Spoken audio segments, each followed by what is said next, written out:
अब हम लोग आए हैं गुप्त महादेव। यहाँ से 200 मीटर है, पैदल चल के जाएंगे। थकान तो ना के बराबर लग रही है, इसलिए क्योंकि शरीर थका हुआ है, मन में अभी भी है कि घूमना है। जो आज 4 से 6 डेस्टिनेशन सोचे हैं ना पचमढ़ी के, वो आज ख़त्म करेंगे तभी तो सेकेंड डे वाले पे शिफ्ट हो पाएंगे ना। तो बस करते हैं, चलते हैं गुप्त महादेव।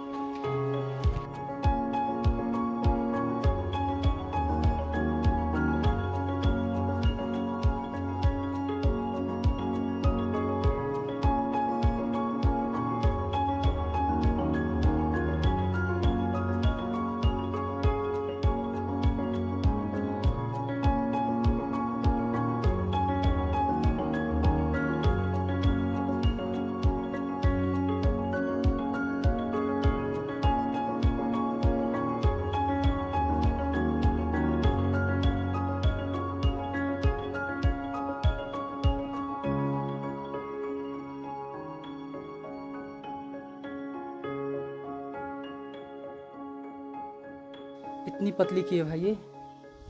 यहाँ पर एक साथ 8 आदमी अलाउ होते हैं। बहुत सारे रीज़न है उसके अंदर। ऑक्सीजन लेवल ज़्यादा लोग जाते हैं तो कम हो जाता है। 8 लोग में भी 2 से 3 मिनट में ही सफोकेशन आने लगता है। पर जब हमारे साथ ये हैं तो क्या डर है।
फाइनली गुप्त महादेव की केव्स में बाहर आ गए, दर्शन हो गए भोलेनाथ के।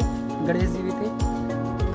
अब अग्रसर हो गए हैं हम बड़ा महादेव मंदिर की तरफ। देखते हैं, सुनने में आया कि वहाँ पर भोलेनाथ की 40 फीट लंबी प्रतिमा है।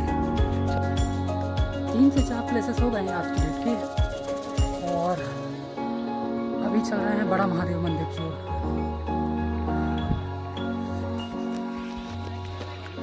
देखते हैं, केव्स तो यहाँ भी अच्छी बनी हुई है यार। फिर से वही सब वाइब है। हाँ, पूरा वाइब है यार यहाँ पे भी। जय भोलेनाथ।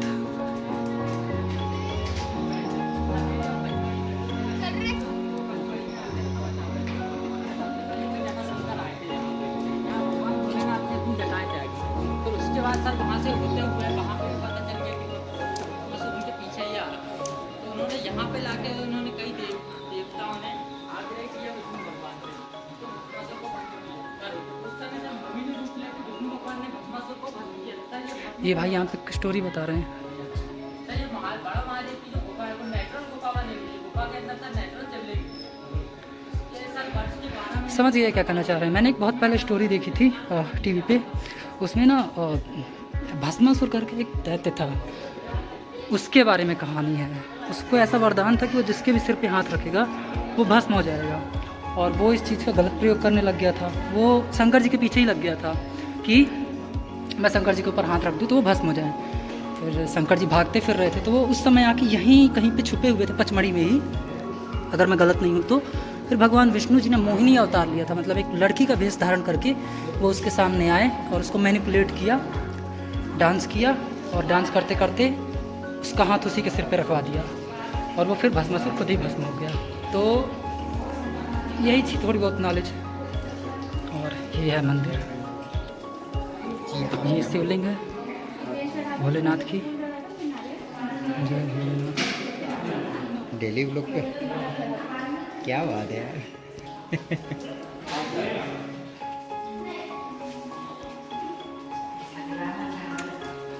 सबसे बड़ी बात, ये सारी की सारी रॉक्स पानी एब्जॉर्ब कर रही हैं। मतलब कि ये सारी की सारी रॉक्स सेडिमेंट्री रॉक्स है, जैसे हिंदी में अवसादी सैले कहते हैं वो, क्योंकि उनकी क्वालिटी होती है कि वो पानी को एब्जॉर्ब करती हैं। और मतलब इधर से थोड़ा रेंज में मोस्टली आपको सेडिमेंट्री रॉक्स ही मिलेंगी। तो फिर से मैं कहूँगा कि मेरा जियोलॉजी का नॉलेज भी ठीक ठाक है, क्योंकि मैंने 3 साल जियोलॉजी पढ़ा है। मतलब वो 3 साल ही पढ़ा, उसके बाद से मैंने ड्रॉप कर लिया, जियोलॉजी नहीं पढ़ी मुझे, और 3 साल मैंने पढ़ा। ये देखिए, हाँ, इनमें छोटे छोटे छेद भी आ जाया करते हैं, बहुत जूम करें तो शायद दिखे। ये पोर्स टाइप के, जैसे स्किन पे पोर्स होते हैं ना, वैसे। और ये इतना बड़ा भोलेनाथ का त्रिशूल, भोलेनाथ को तो भस्मासुर को इसी से मार देना चाहिए था, पर क्या करे, भोलेनाथ ही तो उसको वरदान दिए थे, तुम जिसके भी सिर पे हाथ रखोगे वो भस्म हो जाएगा। और फिर उसने अपनी शक्तियों का गलत प्रयोग करना शुरू किया। तो इस कहानी से यही सीख मिलती है कि हमें हमारे पास जो पावर्स रहें उसका गलत प्रयोग कभी नहीं करना चाहिए, कभी नहीं, कभी भी नहीं। यहाँ पे आप देख सकते हो कितने बड़े बड़े होल है ना, ये छोटे छोटे, ये सारे के सारे सेडिमेंट्री रॉक्स की क्वालिटी है। ठीक है,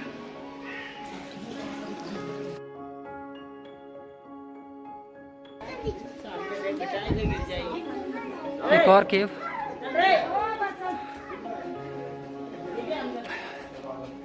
यार पूरा का पूरा पचमढ़ी ना भोलेनाथ की देन है, शिव शंकर की देन है। यहाँ पे आपको हर केव में भगवान शंकर और गणेश जी विराजमान दिख जाएंगे। जय भोलेनाथ।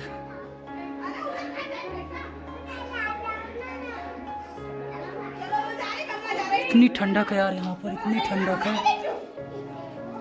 मज़ा आ रहा है। सारी की सारी रॉक्स एकदम ठंडी है, एकदम वाव, आनंद।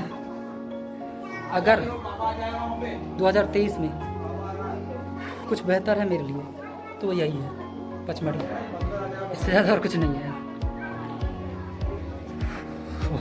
बच गया यार।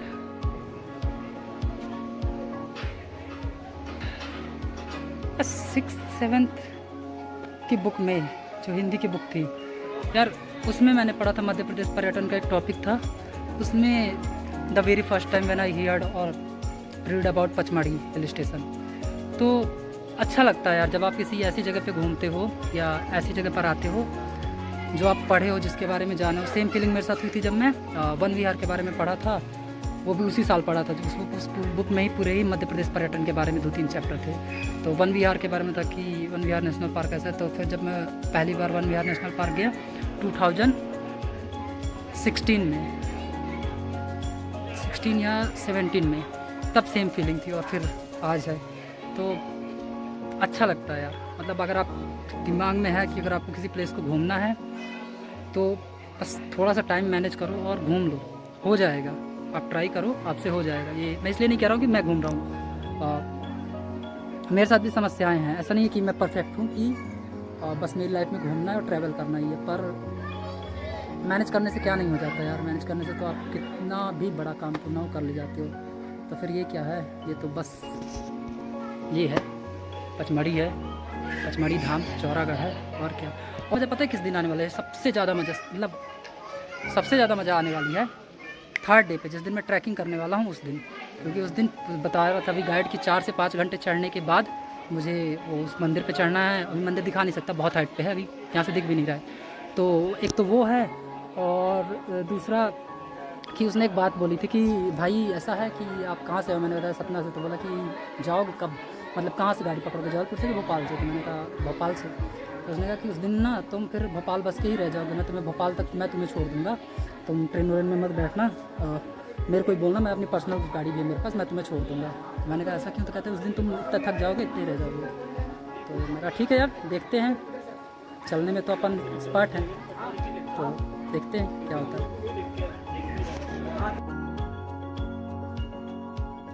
देखो वो है मेरे साथ की सिंधी फैमिली, बहुत अच्छे लोग हैं, पर उनके साथ समस्या हुई कि जो आंटी आगे आगे जा रही है ना, ये थोड़ा मंकी जो है ना यहाँ पे बंदर, उनसे फैमिलियर होने की कोशिश कर रही थी। उन्हें अपने हाथ से चने खिलाने की कोशिश कर रही थी। मैंने कहा कि आंटी काम करो ना, आपको चने खिलाने हैं तो आप उसको रख दो पेड़ के नीचे, वो आएंगे और खा लेंगे। पर उन्हें अपने हाथ से चने खिलाते समय फ़ोटो और वीडियो बनवानी थी। तो खिला रही थी, बट बंदर को ये लगा कि ये थोड़ी सी खिलाएंगे और फ़ोटो खिंचवा के भाग जाएंगे। तो उसने उनके हाथों को तेज़ी से पकड़ लिया, उनकी कलाई पकड़ लिया, और कलाई पकड़ने के बाद उन्होंने मुझे बोला कि भैया देखो क्या हो गया। तो मैंने कहा क्या हो गया। अब मुझे देख के बंदर तो भाग गया, बट 2 मिनट बाद वो मुझ पर भी अटैक करने वाला था। तो फिर हो गया, मतलब मेरे और बंदर के बीच एक आंखों में ही देख के एक एग्रीमेंट साइन हुआ। मैंने कहा मैं तुम्हें कुछ नहीं करूँगा, तुम मुझे कुछ मत करना, इस लेडी को छोड़ दो। तो उसने उन्हें तो छोड़ दिया और चला भी गया, बट आंटी के हाथ में स्वेलिंग आ गई है। तो अभी हम लोग उसको चूना पत्थर वगैरह चूना पत्थर बोल रहा हूँ, चूना हल्दी वगैरह जो भी अरेंज करके लगाए हैं। अच्छा है कि इन्फेक्शन अभी नहीं फैल रहा है, 2-3 घंटे हो चुके हैं। अब हम लोग आ गए हैं पचमढ़ी के फेमस बोटिंग क्लब में, और यहाँ पर लोग बोटिंग कर रहे हैं। पर बोटिंग से ही फेवरेट जो चीज़ है मेरी वही ये ज़िप लाइन, ये करनी है यार। पर डर भी बहुत लगती है इसमें, पर करनी तो है, चाहे जैसे भी करूँगा पर करूँगा इसको। मैं सोच रहा हूँ आज ही हो जाए, पर आज थोड़ा सा टाइम का इशू आ रहा है।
फाइनली ये सबसे एडवेंचरस काम करने जा रहा हूँ मैं, यहाँ पर का दिखता है। ठीक है, देखते हैं